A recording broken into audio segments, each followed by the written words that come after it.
தேவரை போய் படம் எடுக்கும்போது இம்மானுவேல் சேகரன் கொலையை போய் கிளிப்பிங்ல காட்டினா அந்த படத்தோட ப்ரொமோக்காக அதை கொண்டு வர்றாங்க. அதுதான் அர்த்தம். இது முழுக்க முழுக்க தேவரை லாபம் சம்பாதிக்கிற நோக்கத்துல அசிங்கப்படுத்துறதுக்கான திட்டம். அடிக்க முனைந்தார்கள், போலீஸ் போய் தடுத்துட்டாங்கன்னாரு. அவருடைய பேச்சில் என்ன சொல்லியிருக்காரு? இவங்க 4 தட்டு தட்டிட்டாங்க, ஏதோ 4 தட்டு தட்டி சாதாரணமா தட்டி விட்டுட்டாங்க அப்படின்னா நல்லா தட்ட சொல்றாரா? இது மேலாம் வன்முறைன்னு சொல்லி இதுலலாம் பாயாதா? சட்டம் பாயாதா? நாங்க பேசினாதான் பாயுமா சட்டம்? தீண்டாமை ஒரு பாவச்சு, அது கடுங்குற்றம். அதை நம்ம எதுவுமே இது பண்ண முடியாது. அதுக்கு நாங்க எதிர்ப்பு தான் தெரிவிக்கிறோம். தீண்டாமை எங்க நடந்தாலும் எதிர்ப்பு தெரிவிக்கிறோம். ஆனா தீண்டாமை பண்ணிட்டாங்கன்னு போலியா சில வழக்குகள் போடுறாங்க பாத்தீங்களா? ரொம்ப மோசமான சட்டம் சார். அன்னைக்கு இருந்த ரவுலட் சட்டத்தை விட, கைரேகை சட்டத்தை விட கொடூரமான ஒரு சட்டம் பிசிஆர் சட்டம். அதை இவங்க தவறா பயன்படுத்துறாங்க. புகார் கொடுத்தா பணம் கொடுக்குறான், ஏன் பயன்படுத்த? அது அப்படி பணம் வாங்கி சப்போஸ் அந்த புகார் பொய் புகார் நிறுவனம் ஆயிட்டுன்னு வச்சுக்காங்க, அந்த பணத்தை திருப்பி கொடுக்க வேண்டியது கிடையாது. கூலிப்பட போறான், யாரையோ வெட்ட போறான், அவன் கிடைக்கல, வரும்போது பாக்குறான் ஒருத்தன் பஸ் ஸ்டாண்ட்ல உட்காந்துருக்கான், மஞ்சள் சிவப்பு பொட்டு வச்சிருக்கான், அவன் தேவரா தான் இருக்கும் அப்படின்னு சொல்லி ஒரு பொட்டு வச்சதுக்காக ஒரு ஆட்டோ டிரைவரை வெட்டுறான் சார். அடுத்து விஜயகுமார் ஒரு ஆட்டோ டிரைவர் ஒரு குரூப் வெட்டுறான். அவருக்கு எந்த குற்றப்பின்னணியும் கிடையாது. பூலித்தேவர் தேவர் சமூக விடுதலைக்காக போராடல, பொதுமக்களுடைய விடுதலைக்காக போராடி இருக்காரு. பொதுமக்களுடைய விடுதலைக்காக போராடும் போது பொதுமக்கள் எல்லாரும் அஞ்சலி செலுத்த வரணும். அப்படி அஞ்சலி செலுத்த வரும்போது அவங்களை இன்முகத்தோட வரவேற்க வேண்டியது அந்த சமூக மக்களோட கடமை. ஆனா இவன் பாத்தீங்கன்னா அதை ஒரு தேவர் சமுதாய தலைவர் மாதிரி கொண்டு போயிட்டு இருக்கான். அந்தந்த சாதிக்காரன் தான் சார் அந்தந்த தலைவர்களுக்கு கேடே. கோயில் திருவிழாலாம் முன்னாடி எல்லாம் பாத்தீங்கன்னா விடிய விடிய நடக்கும். இப்பெல்லாம் கோயில் திருவிழாலாம் 10 மணிக்கு கச்சேரி முடிக்க சொல்றாங்க, பூஜை முடின்றாங்க, மேல அடிக்காத சவுண்டு கேட்குதுன்றாங்க. இந்துக்களுடைய நிறைய அந்த வழிபாட்டு முறைகள், அந்த திருவிழாக்கள் இது மக்கள் 2026ல செவ்வுல சேர்த்து ஓங்கி அற கொடுப்பாங்க சார். எலெக்ஷன்ல எந்தெந்த கட்சிக்காரெல்லாம் எந்தெந்த கட்சிக்காரன் மக்களுக்கு விரோதமா செயல்பட்டானோ அத்தனை பேருக்கு மக்கள் வாக்கு சீட்டால ஓங்கி அற கொடுப்பாங்க சார். ஒரே ஊர்ல 25 வருஷமா ஜாதி பிரச்சனை இல்லாம வாழ்ந்துட்டு இருக்கான். திடீர்னு போய் எப்படி சார் அவன் ஜாதியை சொல்லி திட்டுவான்? யோசிக்கணும் கொஞ்சம். இது மாதிரி ஏராளமான வழக்குல நம்ம சொல்லலாம். அவ டெய்லி நடந்துகிட்டு இருக்கும். ஆகையினால தமிழகத்தில் ஆட்சி மாற்றம் கொண்டு வர பாஜகவின் மாநில தலைவர் அண்ணன் நயினார் நாகேந்திரன் தமிழகம் தலைநிமிர தமிழனின் பயணம் என்ற எழுச்சி பிரச்சாரத்திற்கு அக்டோபர் 24ஆம் தேதி பெரம்பலூருக்கு வருகிறார். அவரை வருக வருக என வரவேற்கும் ரஜினி பெரியசாமி, பிரச்சார பிரிவு பெரம்பலூர் மாவட்ட தலைவர். டிவி நேயர்களுக்கு வணக்கம். இன்னைக்கு நம்மோட நினைச்சிருக்க சிறப்பு விருந்தினர் யார் அப்படின்னா நேதாஜி சுபாஷ் சேனுடைய நிறுவன தலைவர் மகாராஜன் அவர்கள் இன்னைக்கு நம்மோட இணைஞ்சிருக்காரு. அவர் ஒரு நிறுவன தலைவர், ஒரு அமைப்புடைய தலைவர் அப்படிங்க தாண்டி ஒரு வழக்கறிஞர், ஒரு பிரபலமான ஒரு வழக்கறிஞர்னு சொல்லலாம். இன்னைக்கு அவர் நம்மோட இணைஞ்சிருக்காரு. அவர்கிட்ட கேட்டு பல விஷயங்கள் தெரிஞ்சுக்க வேண்டியது இருக்கு. வாங்க அவர்கிட்ட கேட்டு தெரிஞ்சுப்போம். சார் வணக்கம். வணக்கம் சார். எப்படி இருக்கீங்க சார்? நல்லா இருக்கேன் சார். நல்லா இருக்கீங்களா? சூப்பரா இருக்கேன் சார். சொல்லுங்க சார். இப்ப நீங்க தென் தமிழகத்துல ஒரு பிரபலமான ஒரு வழக்கறிஞராகவும் இருக்கீங்க சார். ஆமாங்க சார். அதை தாண்டி ஒரு அமைப்பும் வச்சிருக்கீங்க. இந்த அமைப்பினுடைய அந்த நோக்கம் என்ன சார்? ஏன்னா தேவர் அமைப்புல, அதாவது சொல்ல போனா முக்குளத்தூர் அமைப்புல பல அமைப்புகள் இருக்கு. அந்த அமைப்பையும் தாண்டி நீங்க ஒரு அமைப்பு, அதாவது நேதாஜி சுபாஷ் சேனுடைய நோக்கம் என்ன, நீங்க என்னென்னலாம் பண்ணிட்டு இருக்கீங்க? பொதுவாக எங்களோட மெயின் ஆப்ஜெக்ட் என்ன அப்படின்னு பார்த்தீங்கன்னா, மனித உரிமை மீறல்களுக்கு எதிராக நடவடிக்கை எடுப்பது. அது மெயின் ஆப்ஜெக்ட். முக்கியமாக போலி பிசிஆர் வழக்கு இருக்கு பார்த்தீங்களா? அந்த போலி பிசிஆர் வழக்குகளை உடை தெரிவது, மனித உரிமை மீறல்கள், காவல்துறை அத்துமீறல்கள் எங்கே நடந்தாலும் அதற்கு எதிராக நடவடிக்கை எடுப்பது எங்களுடைய முக்கியமான நோக்கம். இப்போ பட்டியல் சமூக மக்களை எடுத்துக்கிட்டிங்கன்னா அவங்களுக்கு போராடுறதுக்கு நிறைய அமைப்புகள் இருக்கிறது. அதே போல் அவங்களுக்காக நிறைய ஆணையங்கள்லாம் இருக்கிறது. மற்ற பிற்படுத்தப்பட்ட சமூகத்திற்கு அமைப்புகள் எதுவுமே இந்த ஆப்ஜெக்ட்ல அவங்க ஆணையமே இருக்கு சார். அது அந்த அளவுக்கு கேள்வியெல்லாம் கேட்கல சார். அது ஆணையம்ன்றது பெயரளவில் இருக்க தவிர SC/ST ஆணையம் இருக்கிற செயல்படுற அளவுக்கு இவங்களோட செயல்பாடு கம்மியா இருக்கு. ரெண்டாவது அதுக்கு இருக்க பவர் இதுக்கெல்லாம் ஒன்றும் இல்லை. ஸோ இந்த விஷயங்கள்ல பேக்வேர்டு கிளாஸ் மக்களுக்காக மிகப்பெரிய அளவுல ஒரு சப்போர்ட்டை கொடுக்கணும் அப்படின்றதுக்காக உருவாக்கப்பட்டது தான் இந்த அமைப்பு. இதுலயும் பாத்தீங்க அப்படின்னா பேக்வேர்டு கிளாஸ்க்கு சப்போர்ட் கொடுக்கறதுனால பட்டியல் சமூகத்துக்கு எதிராலாம் ஒன்றும் செய்யணும்னா இல்லை. நாங்களுமே தீண்டாமை எதிர்க்கிறோம். தீண்டாமை ஒரு பாவச்சியல், அது கடுங்குற்றம். அதை நம்ம எதுவுமே இது பண்ண முடியாது. அதுக்கு நாங்க எதிர்ப்பு தான் தெரிவிக்கிறோம். தீண்டாமை எங்க நடந்தாலும் எதிர்ப்பு தெரிவிக்கிறோம். ஆனா தீண்டாமை பண்ணிட்டாங்கன்னு போலியா சில வழக்குகள் போடுறாங்க பாத்தீங்களா? அந்த வழக்குல உடை தெரியணும்.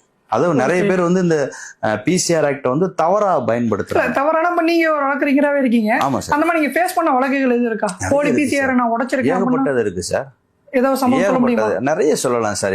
அதாவது சொல்லிக்கிட்டே இருக்கலாம். இப்ப கூட வந்து அச்சம் தவிழ்த்தான்ல ஒரு வழக்கு கிட்டத்தட்ட 25 பேர் மேல. திருநெல்வேலி அச்சம் தவிழ்த்தான்றது விருதுநகர் மாவட்டத்துல இருக்கு.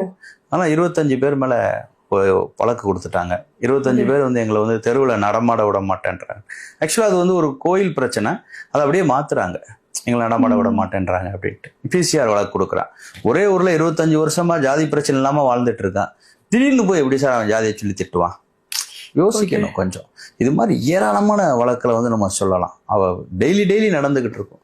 ஆகையினால வந்து அந்த பிசிஆர் வழக்குன்றதுல வந்து ஒரு தனி கவனமே செலுத்திக்கிட்டு இருக்கோம் நாங்க.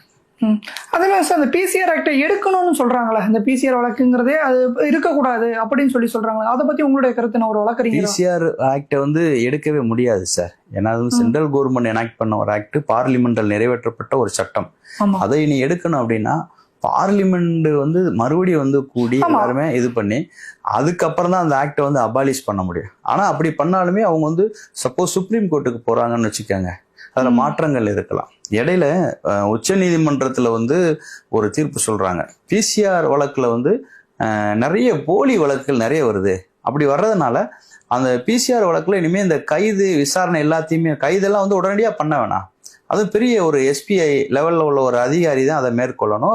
பிரிமினரி என்கொயரிலாம் நடத்தணும்ட்டு அந்த சட்டத்துல வந்து இந்த கடுமையை வந்து குறைச்சி சொல்றாங்க சுப்ரீம் கோர்ட்ல. அதை குறைச்சி சொன்ன உடனே பெரிய லெவல்ல போராட்டம் நடக்குது. ஒரு 4-5 வருஷம் இருக்கும்.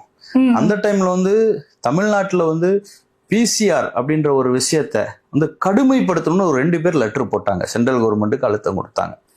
தமிழகத்துல இருந்து ஒருத்தர் வந்து திருமாவளவன், அவர் வந்து பட்டியல் சமூக மக்களினுடைய பாதுகாவலன்னு சொல்லிட்டு இருக்கிறதுனால அதை நம்ம பெருசா எடுத்துக்கிட வேண்டியதில்லை. இன்னொருத்தர் லெட்டர் கொடுத்தாரு சார், வந்து டிடிவி தினகரன் சார்.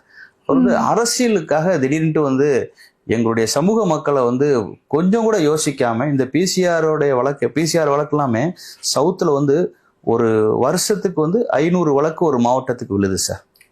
ஒரு வருஷத்துக்கு ஆவரேஜா 500 வழக்கு விழுது. இப்ப 5 வருஷத்துல மதுரை 2500 வழக்கு விழுதுன்னு வச்சுக்கோங்க. அந்த 2800 வழக்குமே எப்படி இருக்குன்னு பாத்தீங்கன்னா 2300 வழக்கு அகேன்ஸ்ட் தேவர் மேலதான் விழுது. அதுலயும் குறிப்பா வந்து மறவர் சமூக மக்கள் மேல நிறைய பிசிஆர் விழுது. ஆக இந்த டிடிவி தினகரன் வந்து அதை கடுமையாக்கணும்னு லெட்டர் கொடுத்தல ஒருத்தர்.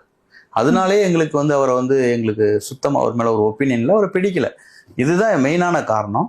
இதுக்கு இடையில என்ன நடக்கு அப்படின்னு பாத்தீங்கன்னா தாவர் சந்த் கெலாட் வந்து அப்புறம் ஒரு அப்ளை பண்றாரு. அன்னைக்கு சென்ட்ரல் மினிஸ்டர் அந்த தாவர் சந்த் கெலாட் வந்து அங்க போய் ஒரு அப்ளை பண்றாரு சுப்ரீம் கோர்ட்ல. அப்ளை பண்ணி அதை கடுமையாக்கணும்னு சொல்லி அப்புறம் பெஞ்சில் வந்து பழையபடிதான் பிசிஆர் ஆக்ட் வந்து செயல்படணும், அது கடுமையாக தான் இருக்கணும்னு சொல்லி மாத்தி போட்டாங்க. இப்படிலாம் இருக்கு. தனி நீதிபதி உத்தரவை ரத்து பண்ணாங்க.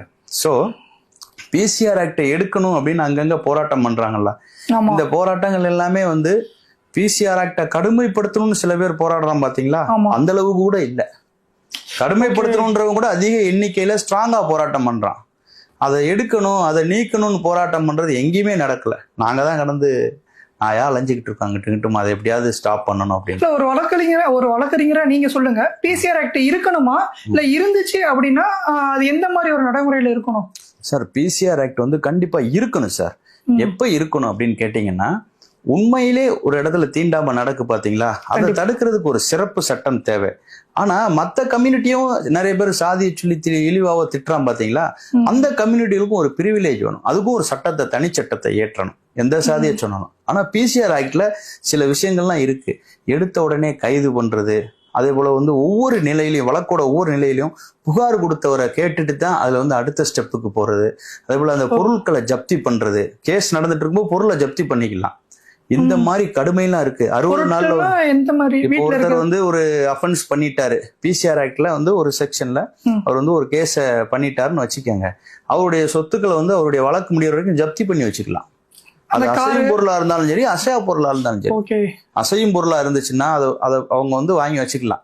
அசையா பொருளா இருந்தது அப்படின்னு சொன்னா ஆட்டோமேட்டிக்காவே வந்து ரிஜிஸ்டர் ஆபீஸ்ல ஏத்திடுவாங்க, இந்த சொத்து வந்து இந்த பிசிஆர் வழக்குல ஜப்தி செய்யப்பட்டிருக்குதுன்ட்டு. ஏன் அப்படின்னா ஒரு இழப்பீடோ இல்ல வேற ஏதோ ஒரு இதை தீர்வோ கொடுக்குறாங்கன்னு வைங்க, ஃபைனோ ஏதோ ஒண்ணு பண்றான்னு வைங்க, அதுக்கு இதை வித்து கழிச்சுக்கலாம் அப்படின்ற எண்ணத்துல. ஓகே. எப்படி இருக்கு பாருங்க, ரொம்ப மோசமான சட்டம் சார். அன்னைக்கு இருந்த ரவுலட் சட்டத்தை விட, கைரேகை சட்டத்தை விட கொடூரமான ஒரு சட்டம் பிசிஆர் சட்டம். அதை இவங்க தவறா பயன்படுத்துறாங்க.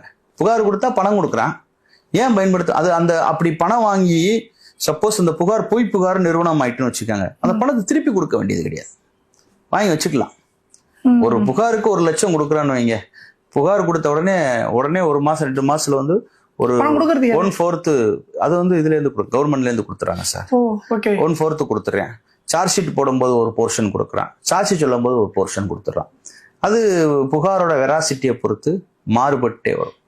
கை கால் இழப்பு, கண் இழப்பு, உயிர் இழப்பு வரைக்கும் போகும்போது மாறுபடும். அது போக வந்து பிசிஆர் ஆக்ட்லயே வந்து ஒரு ஹானர் கில்லிங் அந்த மாதிரி வந்துட்டு வச்சுக்கோங்க, கண்டிப்பா ஒரு வேலையும் கொடுத்துருவான். அரசு வேலையும் கொடுத்துருவோம்.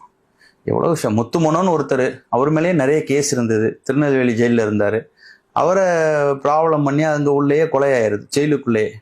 அவருக்குலாம் வந்து கவர்மெண்ட் கொடுத்த நிவாரணம் 8.5 லட்சம் அப்படின்னா, அரசியல் கட்சிகள்லாம் கொடுத்த கிட்டத்தட்ட 30-40 லட்சத்துக்கு மேல போச்சு.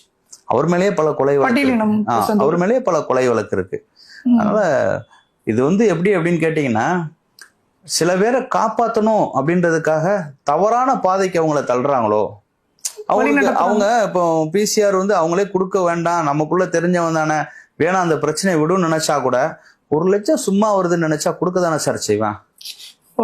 இந்த மாதிரி போலி பிசிஆர்கள் வந்து 100க்கு 98 பிசிஆர் போலி பிசிஆர் தான். பிசிஆர் வழக்கு வந்து இப்போ ஒரு பிசிஆர் கோர்ட்ல வந்து வருஷத்துக்கு வந்து ஒரு 100 கேஸ் தீர்ப்பாதுன்னு வைங்க, அதுல 90 கேஸ் விடுதலை தான் ஆகுது. போலி பிசிஆர் இருக்கு அப்படிங்கிற பட்சத்துல என்ன பண்றாங்க? போலி பிசிஆரா இருந்தா யார் அந்த அக்யூஸ்டா இருந்திருப்பான்ல, அந்த வழக்குல பாதிக்கப்பட்டிருப்பான்ல, இவன் போய் மறுபடியும் அவங்க மேல வந்து இது பொய்யா வழக்கு கொடுத்தாருன்னு பிரைவேட் கம்பெனி போட்டு நடத்திக்கிட வேண்டியதான்.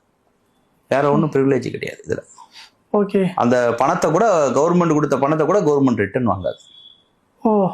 இதுதான் நிலை. ஆமா, ரொம்ப கொடூரமான சட்டம் சார். பிசிஆர் வந்து உண்மையிலேயே பாதிக்கப்படுறவங்களுக்காக அதை இன்வோக் பண்ணலாம், அதை அதுல தப்பு கிடையாது. மற்றபடி ஆனா அவங்க பயன்படுத்தாததுனாலதான், அதாவது வந்து பொய்யா நிறைய பேர் பயன்படுத்துறான், உண்மையிலே பாதிப்புக்குள்ளானவன் வந்து அதை பத்தி கவலைப்படலைன்ற ஒரு சூழ்நிலையில தான் நம்ம அந்த பிசிஆரை எடுங்கன்ற கோரிக்கை எழுகிறது. அது வேணாம் எதுக்கு? சரிங்க சார், இப்போ வந்து பிசிஆர் பத்தி இவ்வளவு தூரம் நம்ம பேசணும். இப்ப தேவர் சமூகத்துல, முக்குளத்தோர் சமூகத்துல மிகப்பெரிய ஒரு தலைவரா பல பேர், நீங்களே சொல்லியிருந்தீங்க, பல கலெக்டர் உருவாகிருக்காங்க, பல தாசில்தார் உருவாகிக்கிறாங்க, பல தலைவர்கள் உருவாகிருக்காங்க. இவங்களுக்கெல்லாம் கிட்டத்தட்ட சொல்ல போனா ஒரு முன்னோடினா நம்ம முத்துராமலிங்க தேவரை சொல்லலாம். அவரை பத்தி ஒரு படம் ஒன்று ரீசெண்டா வந்திருக்கு, வெளியிட போறாங்க. அந்த படத்துலயும் ஒரு சில சர்ச்சைகள் வந்து எழுந்திருக்கு. இதை பத்தி உங்களுடைய கருத்து என்ன சார்? அந்த படத்துல வந்து அதை நம்ம நவமணி ஐயா தான் அந்த படத்துக்கான கதை எல்லாமே சொன்னது. ஏன்னா அவர் வந்து அவருக்கு நிறைய விஷயங்கள் வந்து அதுல தெரியும், அந்த உண்மை நிலவரம் என்னன்னு சொல்லிட்டு. நவமணி ஐயா சொன்னது என்னன்னா, 52 இடங்கள்ல தவறான காட்சி அமைப்பு இருக்கிறது, வரலாற்றை தவறா காமிச்சிருக்காங்கன்ட்டு. இப்போ தேவர் வரலாறை நீங்க படமா அடிக்கீங்க, அந்த தேவர் வரலாறு விஷுவல் மீடியாவா போகும்போது மக்கள்கிட்ட போய் சேரும் போது அது வந்து கரெக்டா போய் சேர்ந்துடணும், உண்மையான வரலாறு போயிடணும். இல்லைன்னா விஷுவல் மீடியா வந்து இவங்க நம்புவாங்க. அப்ப தேவர் வரலாறுன்னு ஒண்ணு இருக்கும், புத்தகத்துல ஒண்ணு இருக்கும், வரலாற்று ஆய்வாளர் ஒண்ணு வச்சிருப்பான். விஷுவல் மீடியாவை நம்பிட்டேன் அப்படின்னு சொன்னா அதை மறந்துடுவான், வரலாறே மாறிடும் சார். அதுவும் இல்லாம அதுல சர்ச்சைக்குரிய இன்னொரு விஷயம், இம்மானுவேல் சேகரன் அவர்களை வந்து கொலை செய்யற காட்சியை வந்து இப்போ வந்து அவங்க ரிலீஸ் பண்ணியிருக்காங்க, சின்னதா ஒரு மாதிரி ரிலீஸ் பண்ணியிருக்காங்க. அது மிக மிக தவறான விஷயம் சார். தேவரை பத்தி சொல்றதுக்கு 1000 விஷயம் இருக்கு. தேவர் கள்ளுக்கடை மறியலை சொல்லிக்கங்க, உங்களுக்கு கைரேகை சட்டத்துக்கு எதிர்ப்பான போராட்டத்தை, அதே போல நேதாஜி சுபாஷ் சந்திர போஸோட சுதந்திர போருக்கு ஈடுபட்டதை வச்சுக்கோங்க, மக்களுக்கு, ஏழை எளிய மக்களுக்கு சொத்துக்களை எழுதி கொடுத்ததா இருக்கட்டும், ஆன்மீகமா இருக்கட்டும், சமூக நல்லிணக்கமா இருக்கட்டும், அரசியலா இருக்கட்டும், வாய்ப்பூட்டு சட்டம், அவர் பெரிய பேச்சாளர், இப்படிலாம் நிறைய விஷயம் இருக்கு. அதெல்லாம் கொண்டு போகாம தேவரை போய் படம் எடுக்கும்போது இம்மானுவேல் சேகரன் கொலையை போய் கிளிப்பிங்ல காட்டினா அந்த படத்தோட ப்ரொமோக்காக அதை கொண்டு வர்றாங்க. அதுதான் அர்த்தம். இது வந்து முழுக்க முழுக்க தேவரை லாபம் சம்பாதிக்கிற நோக்கத்துல வந்து அசிங்கப்படுத்துறதுக்கான திட்டம். இதை காட்டினா என்ன ஆகும்? அந்த மக்கள் வந்து ஒரு தேவேந்திரோட மக்கள் வந்து இம்மானுவேல் சேகரனை வந்து தெய்வம் நினைச்சு வழிபடுறாங்க. நமக்கு பிடிக்காத ரெண்டாவது விஷயம், அவங்க உணர்வுகளை புண்படுத்தும் போது தேவரை திட்டுவான். அதை கோபத்தை தேவரை இது எதுக்கு சார் தேவரை கொண்டு அசிங்கப்படுத்துறீங்க? இப்படி இது செய்யாதீங்க. தேவரே ஒரு நாள் இப்படி சொன்னதில்லை. தேவர் என்ன சொல்லியிருக்காரு? யார் ஒருவன் வந்து தாழ்த்தப்பட்ட மக்களுடைய